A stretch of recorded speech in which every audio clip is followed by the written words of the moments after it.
جی میرا سوال کھانے کے تعلق سے ہے۔ جیسے اگر ہاں کوئی کھانا بنایا جا رہا ہے اس تیل میں آ، ج- جس میں حلال میٹ نہیں پکا ہو، تو اس تیل میں اگر کھانا پکایا جائے تو کیا وہ کھانا حلال ہوگا؟ یہ ہے میرا سوال۔ جنرلی جو نان بھائی مسلمس بھائی کا ہوٹلس میں سوال ہوتا یہ ہے۔ ہے کہ اگر کسی تیل میں حرام میٹ پکایا گیا تو پھر کیا دوبارہ اس تیل کو استعمال کر کے ہم کھانا بنا سکتے ہیں کہ نہیں؟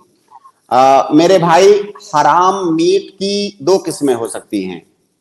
ایک حرام میٹ تو وہ ہے جو فی نفس ہی حرام ہے، جیسے کتے کا گوشت، خنزیر کا گوشت، یا کوئی مردار جانور کا گوشت، تو یہ تو فی نفس ہی حرام ہے۔ اگر ایسے جانور کا گوشت تیل میں پکایا گیا ہے تو ظاہر ہے اس گوشت کے اجزاء اس تیل کے اندر مل چکے ہیں۔ تو جب وہ مردار حرام ہے، نجس ہے، تو وہ نجس چیز اس تیل کے اندر بھی مل گئی، لہذا اس تیل کا استعمال کرنا جائز نہیں ہوگا۔ لیکن حرام کی دوسری شکل یہ ہے کہ وہ گوشت فی نفس ہی حرام نہیں ہے، بلکہ کسی اس کے حاصل کرنے کے طریقے نے اسے حرام بنا دیا ہے۔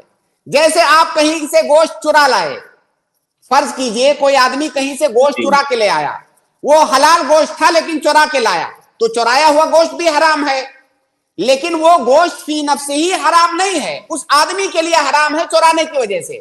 اب اگر وہ گوشت بنایا جا رہا ہے تو وہ تیل نجس نہیں ہوگا، وہ تیل حرام نہیں ہوگا، اس کو کوئی دوسرا استعمال کر سکتا ہے، وہ خود بھی استعمال کر سکتا ہے۔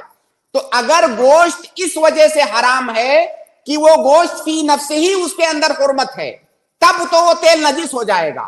جیسے خنزیر کا گوشت، کتے کا گوشت، یا جو بھی غیر معقول اللحم جانور ہیں جن کا گوشت کھانا حرام ہے، ان کا گوشت، یا کوئی مردار گوشت، اس طرح کا گوشت ہے، تو اس میں اگر تیل میں پکایا گیا ہے تو اس گوشت کے اجزاء اس تیل میں مل گئے تو اب وہ تیل بھی نجس ہو گیا، حرام ہو گیا۔ لیکن اگر وہ گوشت فی نفس ہی حلال ہے، اس کے کمانے کے طریقے کی وجہ سے، حاصل کرنے کے طریقے کی وجہ سے حرام ہوا ہے، تب وہ اس تیل کا استعمال کرنا جائز ہوگا۔ جی میں جھٹکے والے گوشت کے بارے میں بات کر رہا تھا، جو جھٹکے میں بنتا ہے ہاں، اس کے بارے میں بتا۔ تو جھٹکے والا گوشت میتا ہے، مردار ہے۔ جو جھٹکے والا گوشت ہمارے ہاں جس کو جھٹکا والا بولتے ہیں، وہ مردار ہے، وہ نجس ہے، وہ نجس ہے اور وہ حرام ہے۔ وہ اگر کسی کھانے میں مل گیا تو وہ جس چیز کے اندر ملے گا وہ چیز حرام ہو جائے گی۔